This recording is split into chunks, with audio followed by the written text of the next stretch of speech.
So let's have a little chat, shall we? Let's have a little occult chat. This is your host, the Occult View.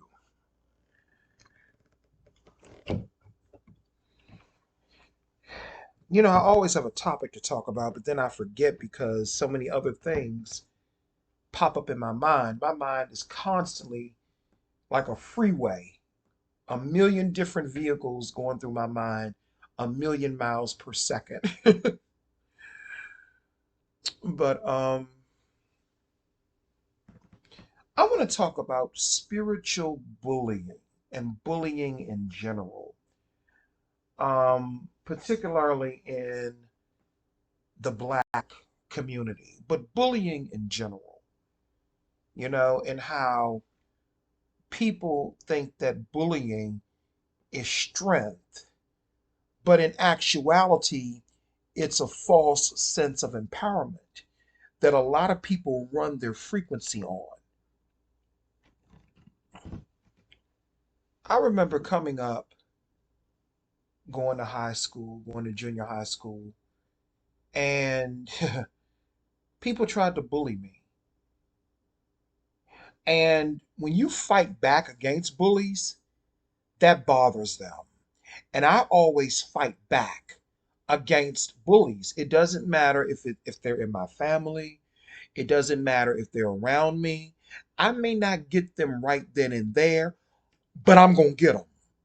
And I'm going to let them know that I'm not the one to fuck with. Okay? Neither are the people that I love. But there's a lot of spiritual bullying that goes on in the black community and in all communities in general. And this is what I'm talking about when I say spiritual bullying. I remember when I was maybe around 13 years old. I'm a young man. I'm a young man growing up, and people always had something to say about me. They always had something to say about me. And I'm not saying it's an issue, but after my grandmother died in 1987, people really I knew then when my grandmother died, I knew then that I would never be treated the way that she treated me ever again by anybody, not by anybody in my family or anything else, or anyone else. But people always had something to say about me. And if you're one of those people that somebody always got something to say about you, you know what I mean? Their eyes are always watching you. Then you should consider yourself lucky, not lucky, but you should consider yourself um, a very highly spiritually evolved person. Because what I've come to understand is that if they always got something to say about you, if their eyes are always watching you when their eyes are supposed to be watching God, like that movie with Halle Berry, their eyes were watching God, but their eyes are watching you and they're watching me. And that's because they're trying to figure us out. A lot of times they're trying to figure us out to try to undermine and destroy us because they can't understand how we can go through what we go through and still have joy, peace, happiness, abundance. No matter what we're going through, we can still retain those qualities. And people who are spiritual bullies, they will try to penetrate that protective cloak that God, the divine, great spirit, the universe, or whatever has over you. Here's what I'm talking about. I remember when I was 13 years old and I was following the Christian religion and the Christian doctrine. And it was very, very depressing. and very, very disheartening to me the way that it was presented.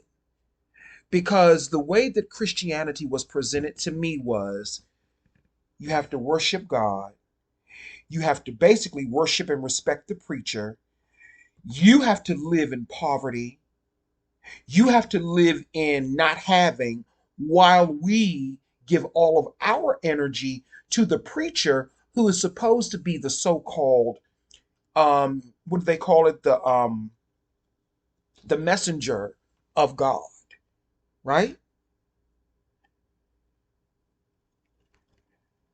So that was my Christian upbringing.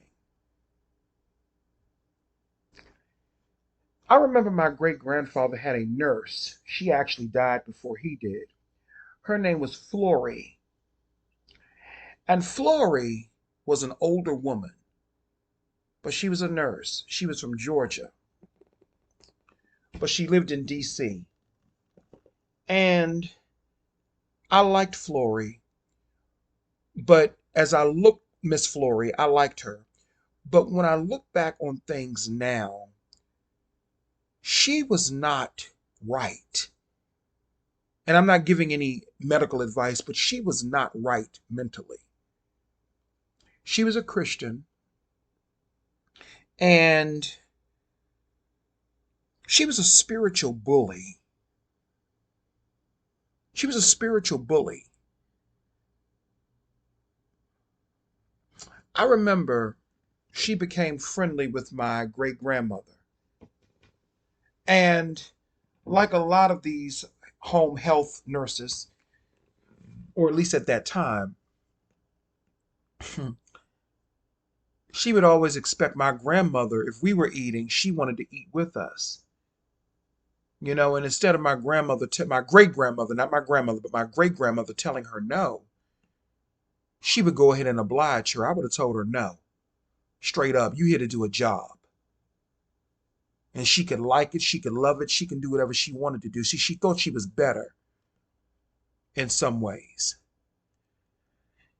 So my family became closer and closer with Flory, Miss Flory. And she started letting me and my great grandmother come over to her house. So we went over to her house and we had Bible study. And there was a man that came to her house at that time. He was I guess he was a pastor. I don't know if he was a pastor. I don't know who he was. But this was someone that she knew. We didn't know him. And he was conducting the Bible study. It was me, her, and my great grandmother. Now, I was only 13 years old, so, I was there with them. So later on,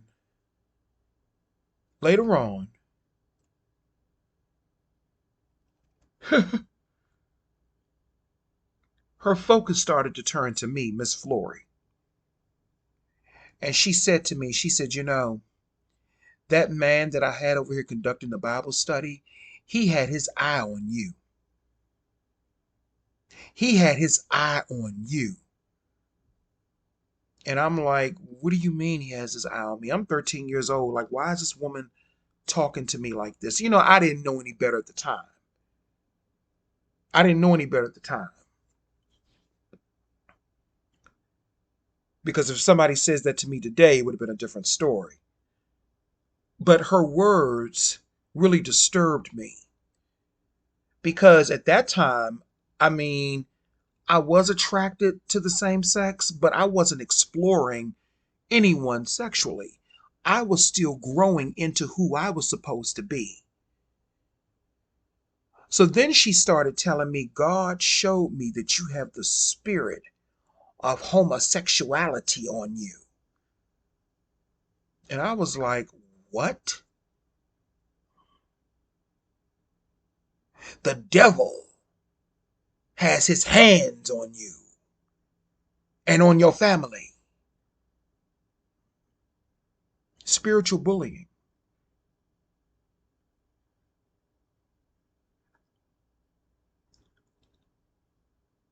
I'm only 13 now, y'all. This was in 1993, and for those of you who are younger, let me explain something to you about the 90s.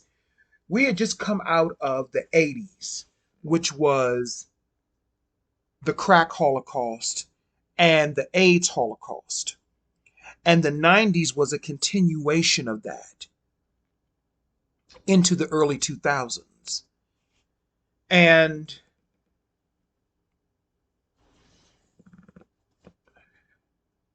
being that my family was affected by both, I'm already dealing with enough. This was in the early 90s. My uncle was just murdered not long ago.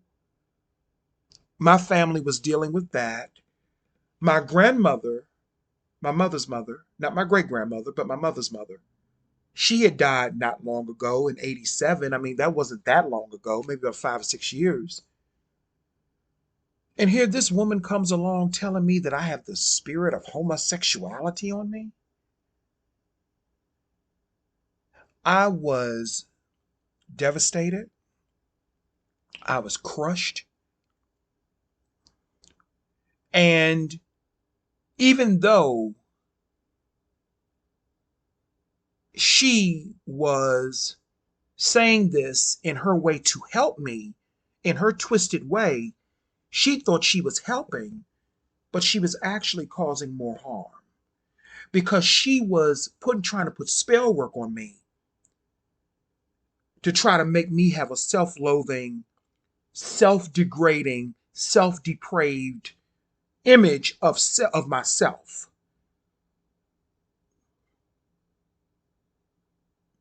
I was depressed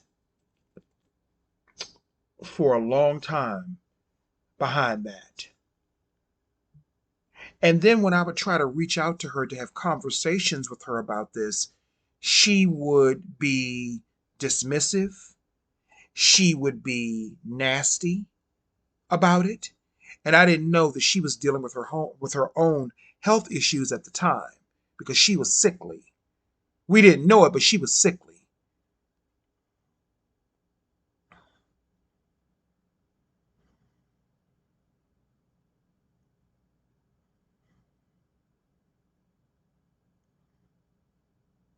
So this is what I mean when I say spiritual bullies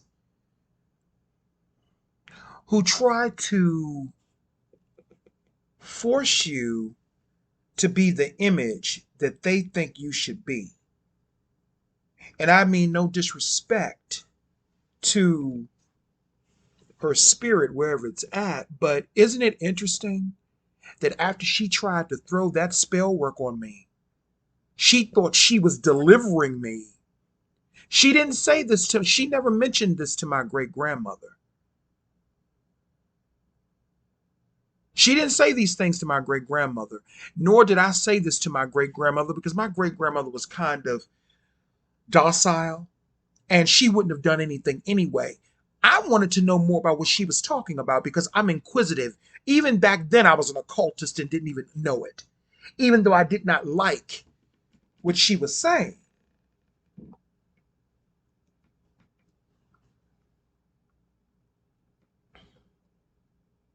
But isn't it interesting that after she tried to throw that spell work on me, she died? Next thing I know, my great grandmother tells me, "Oh, Flory died." I said, "What?" She said, "Flory died."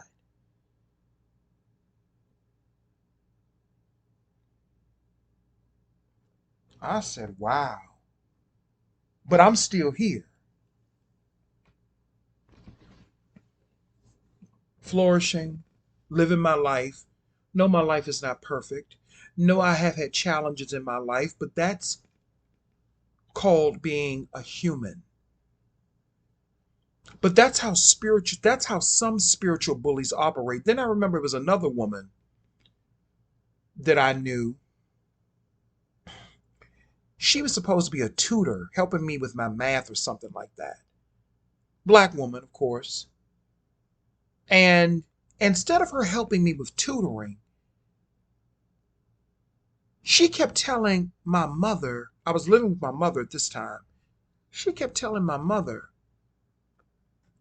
well, I'm going to take him to church.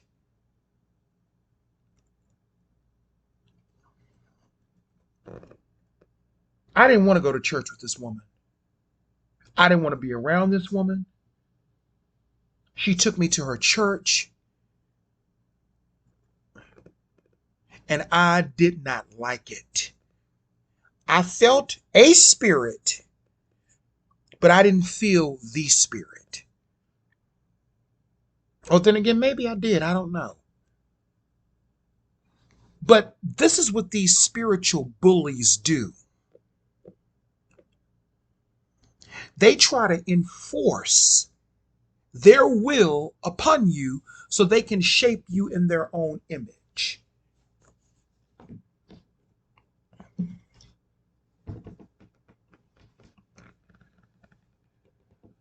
Bullying is a form of weak, fake spell work.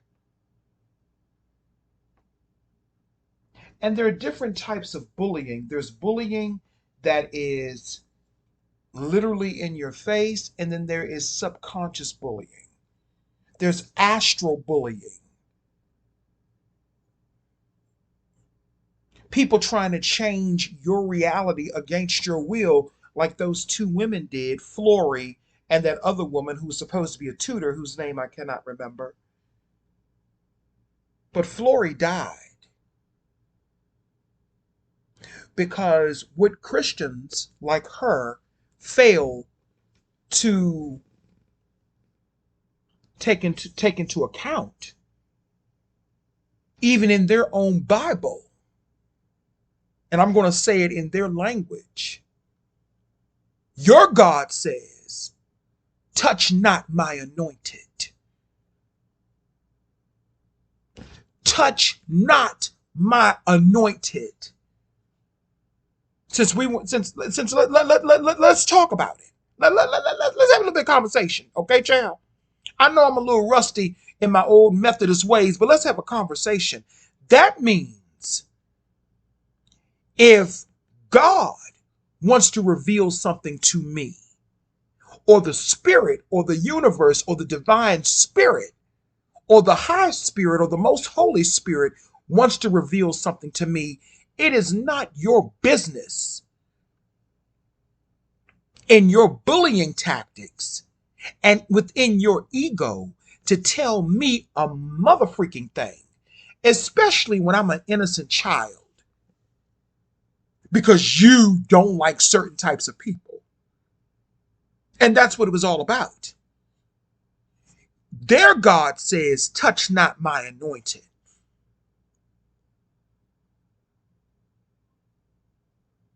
And every time you all touch, I'm not a Christian, but I'm speaking in those terms to make a point. Every time you all touch someone that is marked by the universe, like myself, this is what happens. Let me give you another example, and I've talked about this before. 1993 was a hell of a year. Go back and look at all the horrible things that happened in the year 1993. I can go down the list. 1993, let me tell you, the early 90s, beginning in 1993, was a very, very dark and more sinister time. There was a lot of black on black killing. There were a lot of murders. There was a lot of bloodshed. There was a lot of things happening at that time in the world of the occult that people don't understand.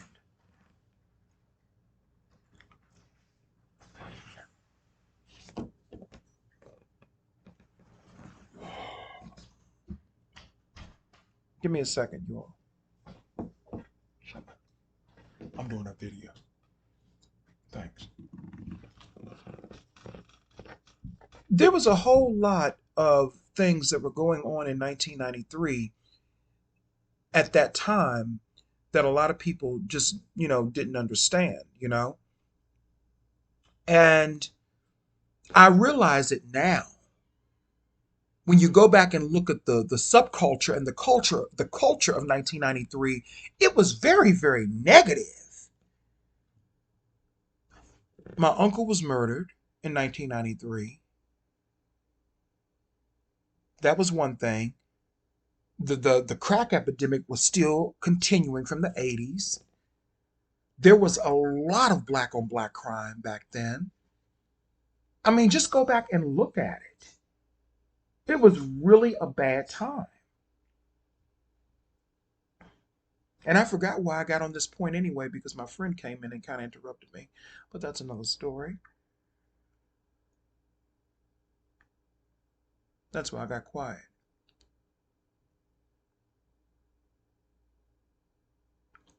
But let me tell you another story that happened. This was right after my uncle was murdered in 1993. Um, I went for a walk, and for those people who live in D.C., I used to live near Walter Reed Hospital. It's no longer there. They've turned them into apartments, from what I understand. But I used to live near Walter Reed Hospital, so I was walking up Georgia Avenue on my way back home.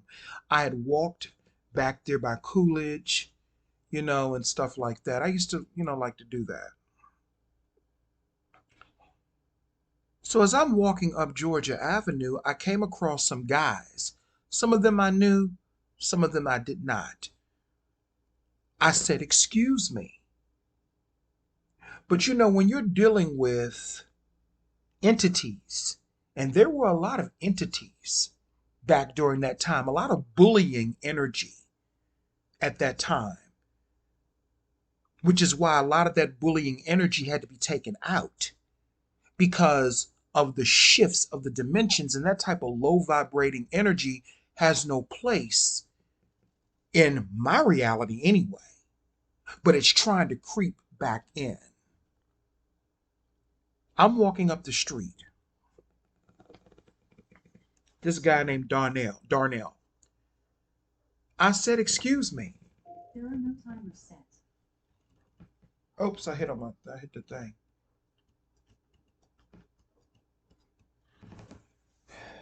I'm walking up the street. I said, "Excuse me."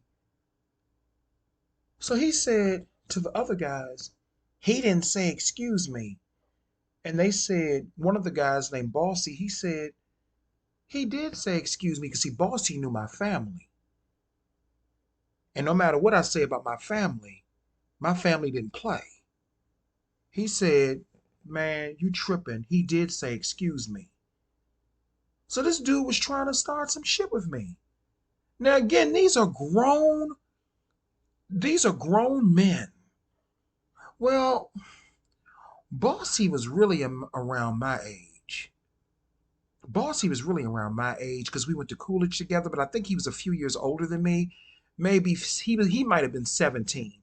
So to me at the time, somebody that was 17, to me they were grown. So I said, "Sir," I said, "excuse me." Well, I didn't hear you. So I kept it moving. Not long after that, somebody killed Darnell. He got into it with somebody and somebody killed him.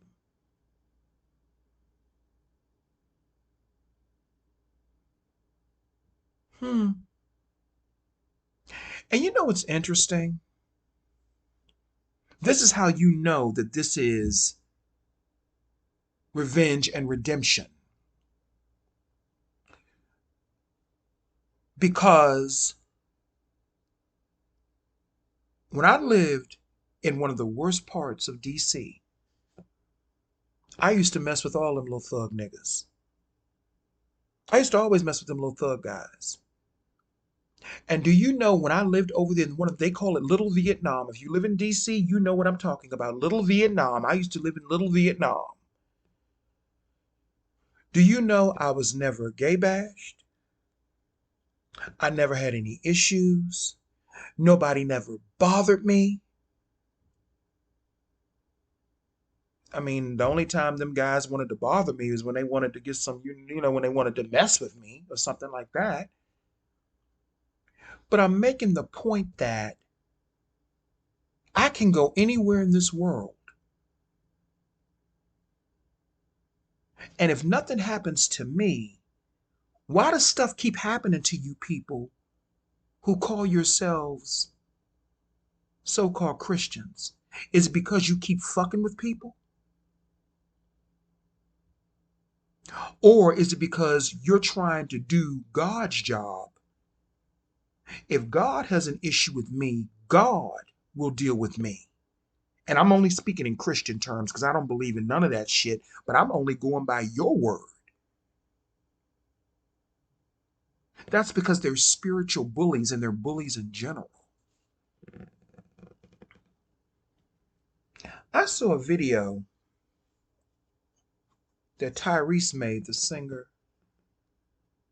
and he was basically trying to shame women who basically decided to embrace a single life. He said that now this is a man that is currently in prison, from what I understand, because he owes $73,000 in back child support that he can't pay.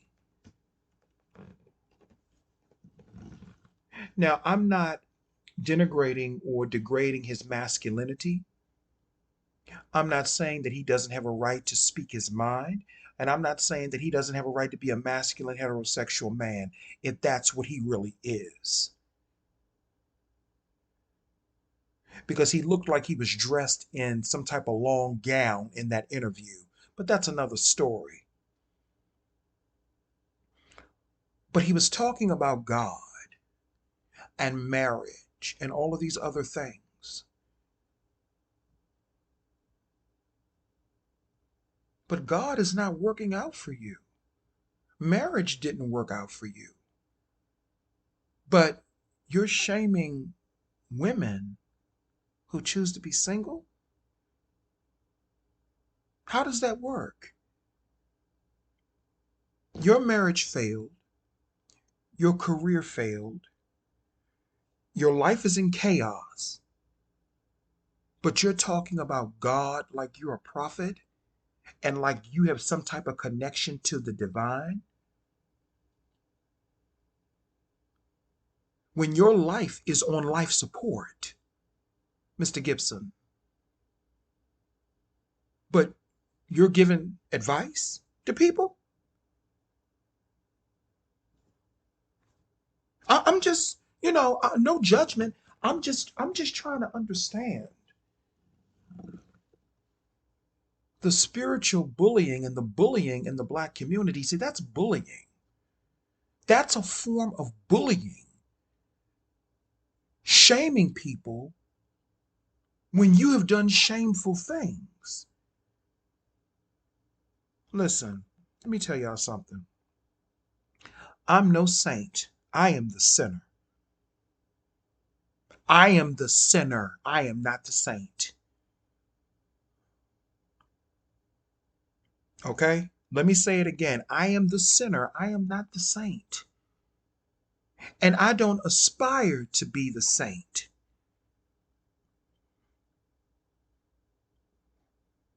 Because that's not something that you aspire to be. Either you are or you're not. You can't bully your way into different spiritual levels. Being a saint is a spiritual frequency and a level. And most of the people that they show us are saints are really not saints. You know who's a saint to me? My grandmother that died. No, she wasn't perfect, but she was a saint. You know who was a saint to me? Christopher Barry. That was a saint. Saint Christopher. I look at him as a saint.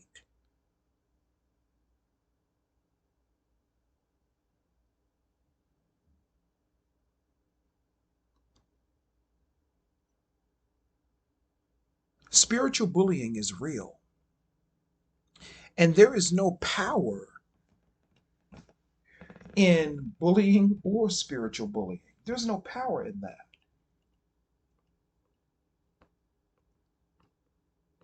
See, bullies and spiritual bullies, they see the power in you. So what they try to do is they try to convince you that you're weak, you have no power or self-power, that you're depraved. They have to convince you of that in order to lift themselves out of their own self-depravity, out of their own um, deflection and depression and all of the other negative, low vibrating thought thought energy thought processes that they have to live in, if that makes sense.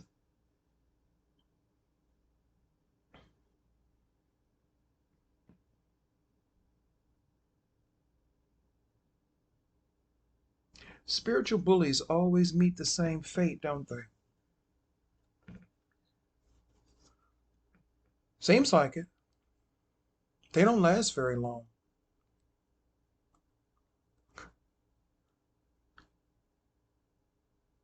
A lot of the people that I mentioned in my personal stories, you know, they met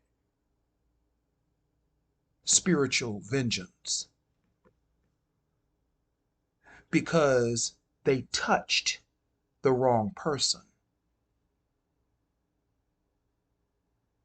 at the right time. That's why it doesn't pay to be a spiritual bully. It doesn't.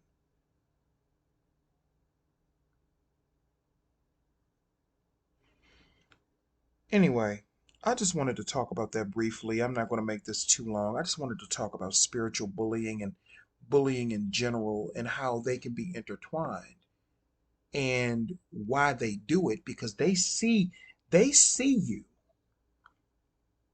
They see you. They see me. They see us.